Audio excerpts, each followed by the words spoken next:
우린 계속 36장 에스겔서의 말씀을 통해서 하나님께서 지금 이스라엘을 회복해 나가시는 계획에 대한 말씀을 읽어가고 있습니다.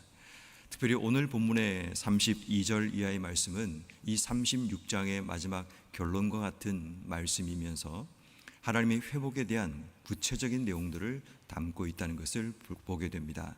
특별히 하나님께서 왜 그러면 이러한 회복을 이루시는가를 먼저 설명하고 있는데 32절 말씀에 보면 내가 이렇게 행함은 너희를 위함이 아닌 줄 너희가 알리라 라고 말합니다. 너희를 위함이 아닌 줄 너희가 알리라 라는 이 말의 의미는 뭔가 하면 너희의 공로나 너희의 자격 때문에 내가 이 일을 행하는 것이 아니라는 말씀입니다. 우린 때로는 하나님의 회복에 대해서 나의 지분을 생각하고 지분을 요구할 때가 있습니다. 내가 하나님 앞에 지금까지 이렇게 살아왔고 또 내가 하나님 앞에 이런 헌신과 수고를 드렸고 그래서 하나님께서 내 인생 가운데 이런 결과를 만들어내야 된다는 회복에 대한 나의 지분을 요구하거나 나의 지분을 주장하는 삶을 살 때가 있습니다. 근데 하나님께서 분명하게 말씀하기를 이 회복에 너희의 지분은 없다라고 말씀하시는 겁니다. 우리의 공로나 우리의 자격으로 인해서 하나님이 이런 일들을 이루시는 것이 아니라 철저하게 우리의 회복은 하나님의 은혜라는 겁니다. 하나님의 은혜라는 말의 의미는 뭔가 하면 우리의 모든 것이 하나도 들어있는 것이 아니라 100% 하나님의 선물, 100% 하나님께서 주시는 바로 그것이 은혜라는 것을 우리에게 말씀하고 있는 겁니다. 대신에 우리는 32절 말씀처럼 우리의 행위로 지난 시간 동안 우리가 행했던 그 행위 때문에 부끄러워하고 한탄하며 하나님께 돌이키는 삶을 살아가는 거죠. 우리가 뭘 잘하거나 우리가 뛰어나거나 우리의 공로가 있어서 하나님이 이런 일들을 계획하고 준비하는 것이 아니라는 그것이 회복에 대한 첫 번째 우리가 기억해야 될 중요한 메시지가 됩니다. 그리고 이제 이 36장 후반부에는 회복의 때에 대한 말씀을 하나님께서 하시게 되는데 33절 말씀에 보니까 주 여호와께서 이같이 말씀하셨느니라 내가 너희를 모든 죄악에서 정결하게 하는 날에 라고 말합니다. 우리가 주목해야 될 게 뭔가 하면 모든 죄악에서 정결하게 하는 날이라고 이야기합니다. 이 날이 어떤 날인가를 생각해 보면 이스라엘 백성들이 바벨론 포로에서 다시 돌아오게 되는 날, 혹은 하나님의 성전이 예루살렘에 다시 회복되는 바로 그 날을 의미합니다. 자, 그런데 그 날을 오늘 성경은 어떻게 표현하고 있는가 하면 모든 죄악에서 정결하게 하는 날이라고 소개하고 있습니다. 다시 말해 하나님께서 우리 인생 가운데 회복을 결정하시고 회복을 이루시는 바로 그 일에 굉장히 중요한 한 가지가 우리의 죄악의 문제라는 겁니다. 이 죄악이 정결하게 되는 그 전제가 필요하다는 겁니다. 그런데 중요한 것은 우리가 이 죄악을 위해 하나님께 이 문제를 씻거나 아니면 이 문제를 위해서 우리가 어떤 요구를 하는 것이 아니라는 거죠. 모든 죄악에서 우리를 정결하게 하는 날의 주체는 주도권은 하나님께 있습니다. 하나님께서 은혜로 우리 인생 가운데 정결하게 하시는 때가 온다라는 겁니다. 우리의 공로, 우리의 노력, 우리가 수고해서 얻어지는 그 날이 아니라는 거죠. 32절과 같은 맥락의 말씀을 하고 있는 겁니다. 반드시 그때가 옵니다. 왜냐하면 우리가 노력해서 얻는 날이 아니고 하나님이 주도적으로 그 날을 우리 가운데 이루어 내신다라는 거죠. 그렇게 여러분 지금 우리의 삶이 현실적으로 어렵고 힘들고 괴로울지라도 그것 때문에 낙심하지 않아야 될 이유, 하나님의 때가, 하나님의 날이 우리에게 오기 때문입니다. 내가 아무것도 하지 않더라도 하나님이 주도적으로 하나님이 이끌어 가시는 바로 그때가 우리에게 온다는 거죠. 그러면 여러분 우리는 하나님의 회복의 때를 기다리고 준비해야 됩니다. 특별히 그때가 우리의 모든 죄악에서 정결하게 하는 날이라면, 혹여나 우리가 그때를 기다리고 준비하고 있는 우리의 모습이라면 혹 우리의 삶의 모습을 돌아봐야 됩니다. 내가 하나님께 죄악의 문제를 회개한다고 그날이 당겨진 것은 아닐지라도, 그러나 중요한 것은 우리의 모든 죄악이 정결하게 되는 바로 그날에 하나님의 회복이 시작된다면 우린 지금부터 하나님 앞에 정결하게 되기 위해서 기도하고 준비하는 그 삶이 필요한 겁니다. 그리고 난 뒤에 하나님께서 이 회복을 위한 이제 방법을 설명하시는데 이제 35절, 34절 이하부터 설명합니다. 굉장히 중요한 단어는 전에는 그리고 후에는 이라는 이 단어를 비교해서 보시면 됩니다. 전에는 우리의 모습이 어땠는가를 보면 황폐하게 보이는 황폐한 땅, 그것이 우리의 전의 모습입니다. 그런데 하나님께서 그 땅에 장차 경작이 되게 하신다는 겁니다. 경작이 되게 한다는 이야기는 무슨 말인가 하면 그 땅에서 생명이 자라게 하신다는 거죠. 생명 활동이 시작되게 한다는 겁니다. 그런데 영적으로 육적으로 그 땅은 죽은 땅, 생명을 쏟아낼 수 없는 땅입니다. 황폐하다는 이 말은 무슨 말인가 하면 더 이상 그 땅 가운데 생명의 역사가, 생명의 활동이 일어나지 않는다는 거죠. 여러분, 이것을 영적으로 생각하면 이스라엘이라는 땅이, 이스라엘 백성이라는 존재가 황폐한 땅입니다. 사람들 눈에도 황폐하게 보였던 바로 그 땅에 육적으로 영적으로 그 땅의 경작이 시작되게 하신다는 겁니다. 생명이 자라고 사람들이 그 열매를 맛볼 수 있는 바로 이 경작의 은혜가 그 땅 속에 주어진다는 겁니다. 35절 말씀에 보니까 또다시 황폐함, 전에는 그들이 황폐했는데 그 땅이 이제는 에덴 동산같이 된다라고 이야기합니다. 에덴 동산이라는 것은 주변 환경이 비옥하고 아름답고 넉넉함을 의미하죠.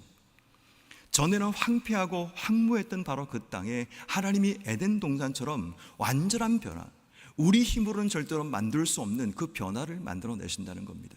여러분, 에덴 동산이 사람의 힘으로 만들어낸 공간이 아니지 않습니까? 하나님께서 자기 백성 아담과 하와를 위해서 만들어내시고 준비해서 그들에게 주셨던 땅, 그것이 바로 에덴 동산입니다. 다시 말해 하나님이 준비한 땅으로 하나님께서 그들을 이끌어 가신다라는 그 메시지가 이제는 하나님의 회복의 방법 가운데 나타나기 시작합니다. 그리고 그 뒤에 보니까 황량하고 적막하고 무너진 성읍에 성벽과 주민이 있다라고 말합니다. 황폐한 땅에 사람이 살지 않던 바로 그 땅에 사람들이 모여들게 하신다는 겁니다. 근데 중요한 것은 그 땅에 성벽이 둘러진다는 거죠. 성벽을 두르는 이유가 뭘까요? 외부의 적이 들어오지 못하게 가로막는 역할입니다. 다시 말해 하나님께서 그들을 위해 성벽을 두르셔서 다시는 침략당하고 다시는 빼앗기지 않게 하나님이 그들을 위해 성벽을 세우셔서 그들을 보호하시고 지켜나가시겠다라는 하나님의 회복의 방법을 소개하고 있습니다. 생각해보면 하나님께서 그 땅의 경작, 생명의 활동이 시작되게 만드시고 그 땅을 에덴 동산처럼 아름답게 사람들이 부러워할 만한 땅으로 바꿔나가시고 그 땅의 백성들을 위해 하나님이 성벽을 두르시고 그 땅의 사람들을 몰아가시겠다는 하나님의 회복의 역사, 회복의 방법을 지금 소개하고 있음을 보게 됩니다. 그럼 우린 여기서 이런 질문을 가지게 되죠. 그럼 왜 하나님께서 이런 일을 하실까? 하나님의 목적이 뭘까를 생각하게 됩니다. 그래서 오늘 성경 말씀인 36장에서는 이제 마지막에 왜 하나님이 이 일을 하시는가를 설명하면서 36절에 이렇게 말합니다. 너희 사방에 남은 이방 사람이 나 여호와가 무너진 곳을 건축하여 황폐한 자리에 심은 줄을 알리라. 결국 하나님 목적이 두 가지입니다. 36절과 38절인데 36절에는 이방 사람이 하나님을 알게 하기 위한 목적이라면 38절 말씀해 보니까 마지막 부분에 이렇게 기록하죠. 그리한즉 그들이 나를 여호와인 줄 알리라. 여기서 말하는 그들은 누군가 하면 이스라엘 백성들입니다. 이스라엘 백성들이 하나님께서 그들에게 주셨던 회복의 이 놀라운 일들을 통해 하나님이 여호와인 줄을 알게 하게 하기 위한 목적이 있다라는 겁니다. 여러분, 우린 자주 회복이 되고 나면 그 회복된 결과를 주목하느라 그 회복을 이루신 하나님을 놓칠 때가 있습니다. 하나님께서 우리 인생 가운데 회복을 주실 때는 그 회복의 이유가 있는데, 그것은 우리에게 뭔가를 주시기 위한 것이 아니라 우리에게 뭔가를 알게 하기 위한 목적이라는 겁니다.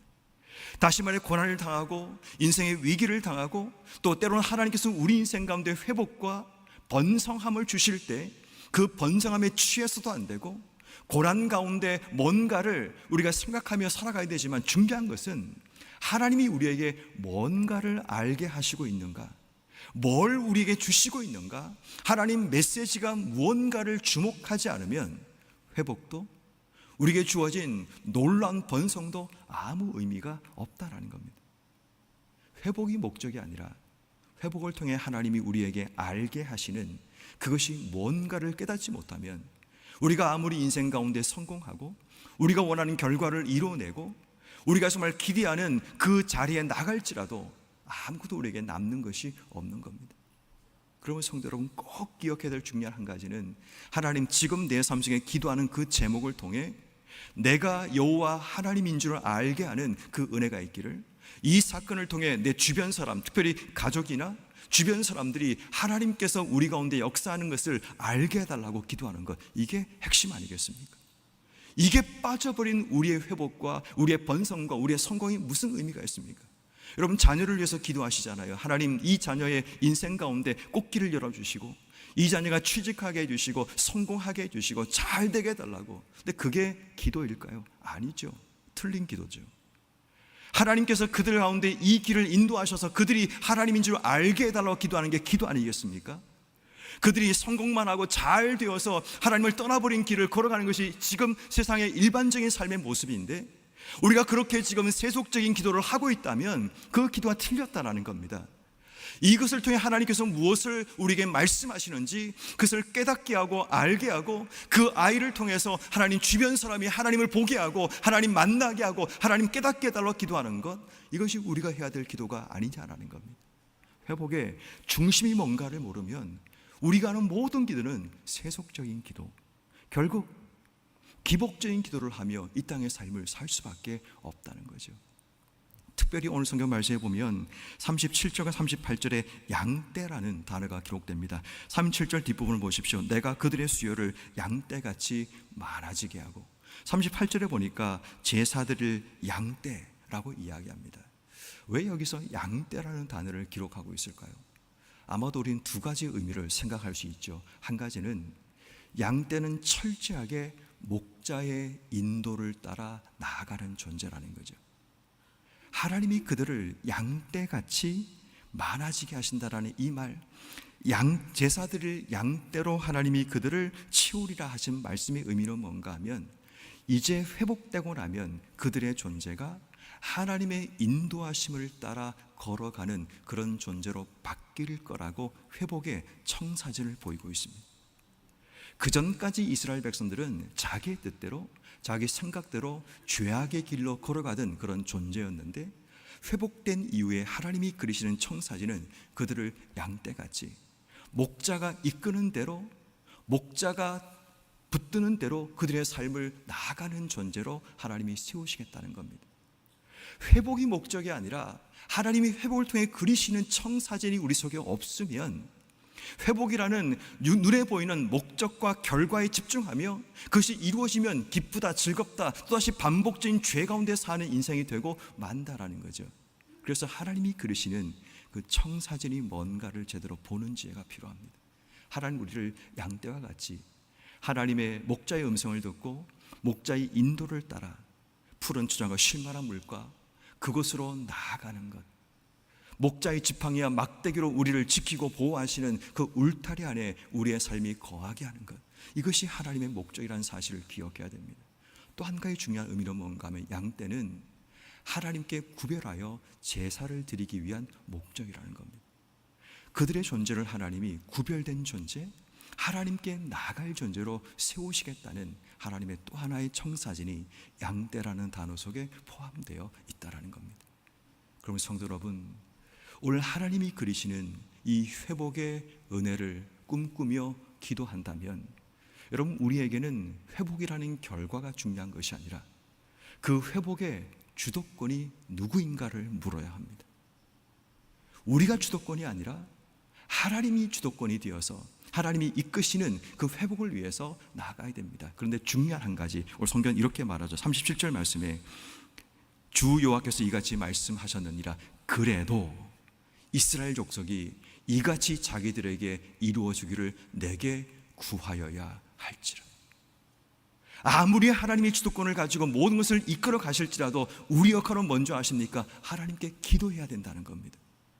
하나님이 다 이끄십니다. 정결하게 하시는 모든 일들도 우리를 위함도 아니고 우리의 공로나 자격도 아니지만 하나님이 이끌어 가실지라도 우리가 해야 될 것은 그래도 하나님께 기도해야 된다.